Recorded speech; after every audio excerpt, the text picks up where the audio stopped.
രാജാ എന്താ കലാപരിപാടിയൊന്നുമില്ലേ? ഉണ്ടാക്കാം. എന്നാ ജിണ്ടാക്ക് ജിണ്ടാക്ക് ജിണ്ടാക്കിക്കോ. എടാ ജിണ്ടാക്കിക്കൊന്നാ. മുന്നരങ്ങിൽ മുൻപനാണ് മൂലകും കീഴിലാണ് ഗജരാജ വീരൻ സുന്ദരൻ വീരശൂരനായകൻ തിരുവമ്പാടി ശിവസുന്ദർ ജനകോടികൾക്ക് നായകൻ കല്ലിൽ കൊത്തിവച്ച കവിത പോലെ സുന്ദരൻ കാലം കൈക്കൂപ്പും വീരനായകൻ പൂരം പൊൻപൂരം പൊടിവാറും നേരം തെക്കേ ഗോപുരം കടന്നിറങ്ങവേ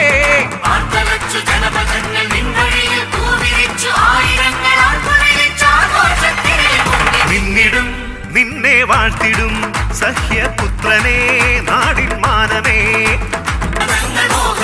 നിന്റെ ഭാവമുജ്വലം നിന്റെ നാമം പാടുവ